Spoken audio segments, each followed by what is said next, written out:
ಎಲ್ಲರಿಗೂ ನಮಸ್ಕಾರ. ರಾಯರ ಕಿಚನ್ಗೆ ಸ್ವಾಗತ. ಇವತ್ತು ನಾವು ರೆಸ್ಟೋರೆಂಟ್ ಸ್ಟೈಲಲ್ಲಿ ತುಂಬಾ ರುಚಿಕರವಾಗಿ ಪನ್ನೀರ್ ಬಟರ್ ಮಸಾಲವನ್ನು ಹೇಗೆ ಮಾಡೋದು ಅಂತ ನೋಡೋಣ. ತುಂಬಾ ಬೇಗ ಮಾಡ್ಕೋಬೋದು, ಹಾಗೆ ತುಂಬಾ ರುಚಿಯಾಗಿ ಮಾಡ್ಕೋಬೋದು. ಇದನ್ನು ಮಾಡಲಿಕ್ಕೆ ಏನೆಲ್ಲ ಸಾಮಗ್ರಿಗಳು ಬೇಕು ನೋಡ್ಕೊಂಡು ಬರೋಣ. ಇಲ್ಲಿ ನಾನು ಅರ್ಧ ಟೀ ಸ್ಪೂನ್ ಗರಂ ಮಸಾಲವನ್ನು ತಗೊಂಡಿದ್ದೀನಿ. ಚಕ್ಕೆ, ಏಲಕ್ಕಿ ಹಾಗೆ ಲವಂಗವನ್ನು ತಗೊಂಡಿದ್ದೀನಿ. ಕಸೂರಿ ಮೇಥಿಯನ್ನು ತಗೊಂಡಿದ್ದೀನಿ. ಖಾರದ ಪುಡಿ, ಗೋಡಂಬಿ, ಶುಂಠಿ ಹಾಗೆ ಬೆಳ್ಳುಳ್ಳಿ, ಸಕ್ಕರೆ, ಉಪ್ಪು ಹಾಗೂ ಬೆಣ್ಣೆಯನ್ನು ತಗೊಂಡಿದ್ದೀನಿ. ಹಾಗೆಯೇ ನಾನಿಲ್ಲಿ ಸಣ್ಣದಾಗಿ ಪನ್ನೀರನ್ನು ಕಟ್ ಮಾಡಿ ಇಟ್ಕೊಂಡಿದ್ದೀನಿ. ನಂತರ 4 ಸಣ್ಣ ಟೊಮೆಟೊವನ್ನು ಕಟ್ ಮಾಡಿ ಇಟ್ಕೊಂಡಿದ್ದೀನಿ. 1 ದೊಡ್ಡ ಈರುಳ್ಳಿಯನ್ನು ಕಟ್ ಮಾಡಿ ಇಟ್ಕೊಂಡಿದ್ದೀನಿ. ಸ್ವಲ್ಪ ಅರಿಶಿನವನ್ನು ತಗೊಂಡಿದ್ದೀನಿ. ಈಗ ಹೇಗೆ ಮಾಡೋದು ಅಂತ ನೋಡೋಣ. ಇಲ್ಲಿ ನಾನು ಒಂದು ಬಾಣಲಿಯನ್ನು ಇಟ್ಕೊಂಡಿದ್ದೀನಿ. ಅದಕ್ಕೆ ಸ್ವಲ್ಪ ಬೆಣ್ಣೆಯನ್ನು ಹಾಕ್ಕೊಂಡಿದ್ದೀನಿ. ಬೆಣ್ಣೆ ಸ್ವಲ್ಪ ಕರಗಲಿ. ನೋಡಿ, ಇಲ್ಲಿ ಬೆಣ್ಣೆಯನ್ನು ಕರಗಿಸ್ಕೊಂಡಿದ್ದೀನಿ. ಈಗ ನಾವಿದಕ್ಕೆ 3 ಏಲಕ್ಕಿ, 1 ಪೀಸ್ ಚಕ್ಕೆ ಹಾಗೆ 4 ಲವಂಗವನ್ನು ಹಾಕ್ಕೊಂಡಿದ್ದೀನಿ. ನಂತರ ಇದಕ್ಕೆ 1 ದೊಡ್ಡ ಈರುಳ್ಳಿಯನ್ನು ಉದ್ದುದ್ದವಾಗಿ ಕಟ್ ಮಾಡಿ ಹಾಕ್ಕೊಂಡಿದ್ದೀನಿ. ಈಗ ಇದೆರಡನ್ನು ಸ್ವಲ್ಪ ಫ್ರೈ ಮಾಡ್ಕೊಳ್ಳೋಣ. ಇದಕ್ಕೆ ನಾನಿಲ್ಲಿ 10ರಿಂದ 12 ಗೋಡಂಬಿಯನ್ನು ಹಾಕ್ಕೊಳ್ತಾ ಇದ್ದೀನಿ. ಹಾಗೆಯೇ ಈರುಳ್ಳಿಗಿಂತ ಟೊಮೆಟೊ ಸ್ವಲ್ಪ ಜಾಸ್ತಿ ಪ್ರಮಾಣದಲ್ಲಿ ತಗೊಳ್ಳಿ. ಇಲ್ಲಿ ಟೊಮೆಟೊವನ್ನು ಕೂಡ ಹಾಕ್ಕೊಂಡು ಚೆನ್ನಾಗಿ ಫ್ರೈ ಮಾಡ್ಕೊಳ್ತಾ ಇದ್ದೀನಿ. ಸ್ವಲ್ಪ ಟೊಮೆಟೊ ಮೆತ್ತಗಾಗೋವರೆಗೂ ಫ್ರೈ ಮಾಡ್ಕೋಬೇಕಾಗತ್ತೆ. ಇಲ್ಲಿ ಸ್ವಲ್ಪ ಉಪ್ಪನ್ನು ಹಾಕ್ಕೊಂಡಿದ್ದೀನಿ, ಟೊಮೆಟೊ ಸ್ವಲ್ಪ ಬೇಗನೆ ಮೆತ್ತಗಾಗಲಿ ಅಂತ.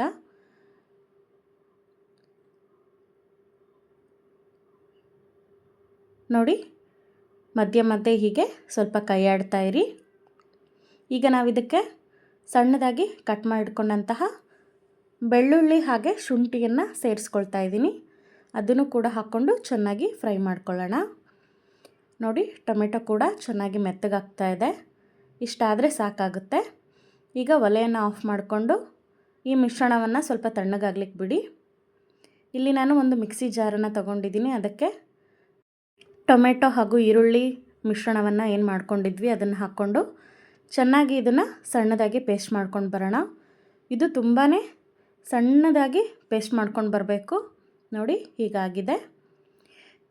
ನಂತರ ಒಲೆ ಮೇಲೆ ನಾನು ಮತ್ತೆ ಒಂದು ಪಾತ್ರೆಯನ್ನು ಇಟ್ಕೊಂಡಿದ್ದೀನಿ. ಇದಕ್ಕೆ ಮತ್ತೆ ಸ್ವಲ್ಪ ಬೆಣ್ಣೆಯನ್ನು ಹಾಕ್ಕೊಳ್ತಾ ಇದ್ದೀನಿ.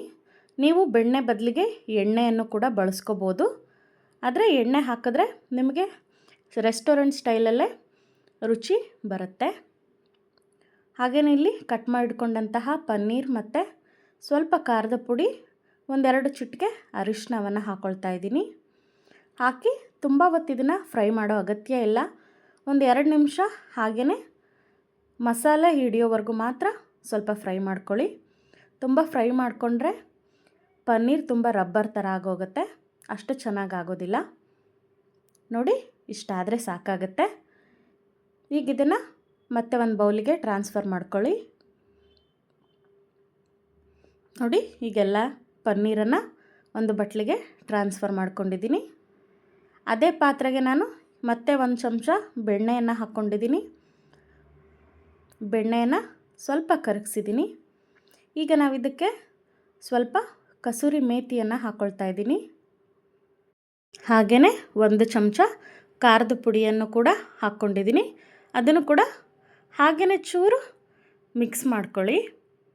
ಹಾಗೆಯೇ ಇದಕ್ಕೆ ನಾವು ರುಬ್ಬಿಟ್ಕೊಂಡಂತಹ ಮಿಶ್ರಣವನ್ನು ಹಾಕ್ಕೊಳ್ಳೋಣ. ಖಾರದ ಪುಡಿ ಹಾಕಿದ ಮೇಲೆ ಅದು ಕರಗಾಗೋವರೆಗೂ ಸೀದ್ಸ್ಕೊಳ್ಳೋಕೆ ಹೋಗಬೇಡಿ.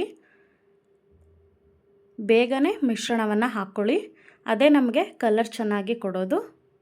ನೋಡಿ, ನಾವು ಯಾವುದೇ ರೀತಿಯಾದ ಕಲರನ್ನು ಬಳಸಿಲ್ಲ, ಆದರೂ ಎಷ್ಟು ಚೆನ್ನಾಗಿ ಕಲರ್ ಬಂದಿದೆ. ಹಾಗೆಯೇ ಜಾರಿಗೆ ಸ್ವಲ್ಪ ನೀರನ್ನು ಹಾಕ್ಕೊಂಡು ನಿಮಗೆ ಎಷ್ಟು ತಿಕ್ನೆಸ್ ಬೇಕು ನೋಡಿಕೊಂಡು ನೀರನ್ನು ಸೇರಿಸ್ಕೊಳ್ಳಿ. ಈಗ ನಾನು ಇದಕ್ಕೆ ಅರ್ಧ ಚಮಚದಷ್ಟು ಗರಂ ಮಸಾಲವನ್ನು ಹಾಕ್ಕೊಂಡಿದ್ದೀನಿ. ಹಾಕಿ ಮತ್ತೆ ಒಮ್ಮೆ ಚೆನ್ನಾಗಿ ಮಿಕ್ಸ್ ಮಾಡ್ಕೊಳ್ಳಿ. ರುಚಿ ನೋಡಿಕೊಂಡು ಉಪ್ಪು ಬೇಕಾದರೆ ಉಪ್ಪನ್ನು ಕೂಡ ಸೇರಿಸ್ಕೊಳ್ಳಿ. ನೋಡಿ ಈಗೊಮ್ಮೆ ಕೈ ಆಡ್ಕೊಂಡಿದ್ದೀನಿ. ಇದಕ್ಕೆ ನಾನು ಅರ್ಧ ಟೀ ಸ್ಪೂನ್ ಆಗುವಷ್ಟು ಸ್ವಲ್ಪ ಸಕ್ಕರೆಯನ್ನು ಹಾಕ್ಕೊಂಡಿದ್ದೀನಿ. ಇದು ಸ್ವಲ್ಪ ಸಿಹಿಯಾಗಿರುತ್ತೆ, ತುಂಬ ಸ್ವೀಟ್ ಇರೋದಿಲ್ಲ. ಆದರೆ ಟೊಮೆಟೊ ಹಾಕಿರೋದ್ರಿಂದ ಹುಳಿ ಇರುತ್ತಲ್ಲ, ಚೂರು ಸಕ್ಕರೆ ಹಾಕಿದ್ರೆ ಚೆನ್ನಾಗಾಗತ್ತೆ. ನಂತರ ಇದು ಕುದಿಯುವಾಗ ನಾವು ಫ್ರೈ ಮಾಡಿಟ್ಕೊಂಡಂತಹ ಪನ್ನೀರನ್ನು ಕೂಡ ಹಾಕ್ಕೊಂಡಿದ್ದೀನಿ. ಅದನ್ನು ಸೇರಿಸ್ಕೊಂಡು ಚೆನ್ನಾಗಿ ಮಿಕ್ಸ್ ಮಾಡ್ಕೊಳ್ಳಿ. ಪನ್ನೀರ್ ಹಾಕಿದ ಮೇಲೆ ಇದು ತುಂಬ ಹೊತ್ತು ಕುದಿಯೋ ಅವಶ್ಯಕತೆ ಇಲ್ಲ, ಒಂದು ಸಲ ಕುದಿ ಬಂದರೆ ಸಾಕಾಗತ್ತೆ. ನೋಡಿ ಕುದೀತಾ ಇದೆ. ನಾನು ಮೇಲೆ ಸ್ವಲ್ಪ ಕಸೂರಿ ಮೇಥಿಯನ್ನು ಹಾಕಿದ್ದೀನಿ, ಒಲೆಯನ್ನು ಆಫ್ ಮಾಡಿದ್ದೀನಿ. ನೋಡಿ ಪನ್ನೀರ್ ಬಟರ್ ಮಸಾಲ ತಯಾರಾಗೋಗಿದೆ. ತುಂಬಾ ಚೆನ್ನಾಗಿದೆ ರುಚಿ ಅಂತೂ. ನೀವು ಆಚೆ ಏನು ಟೇಸ್ಟಲ್ಲಿ ತಿಂತೀರಾ ಆ ಟೇಸ್ಟಲ್ಲೇ ಮನೆಯಲ್ಲೇ ಹೆಲ್ದಿಯಾಗಿ ಮಾಡ್ಕೋಬೋದು. ನೀವು ಕೂಡ ಮನೆಯಲ್ಲೊಮ್ಮೆ ಟ್ರೈ ಮಾಡಿ. ತುಂಬ ಬೇಗನೆ ಮಾಡ್ಕೊಳ್ಳೋ ಅಂಥ ರೆಸಿಪಿ ಇದು. ಚಪಾತಿ, ಪೂರಿ, ದೋಸೆಗೂ ಕೂಡ ತುಂಬಾ ಚೆನ್ನಾಗಾಗತ್ತೆ. ಪರೋಟಗಳಿಗೂ ತುಂಬ ಚೆನ್ನಾಗಾಗತ್ತೆ. ನೀವು ಮನೆಯಲ್ಲೊಮ್ಮೆ ಈ ರೆಸಿಪಿಯನ್ನು ತಪ್ಪದೆ ಟ್ರೈ ಮಾಡಿ.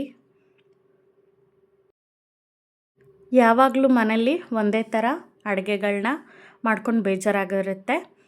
ಮನೇಲಿ ಯಾವಾಗಾದರೂ ಒಮ್ಮೆ ಈ ಥರ ಮಾಡಿಕೊಟ್ರೆ ಮನೆಯವರಿಗೂ ಇಷ್ಟ ಆಗುತ್ತೆ, ಮಕ್ಕಳಿಗೂ ತುಂಬ ಇಷ್ಟ ಆಗುತ್ತೆ.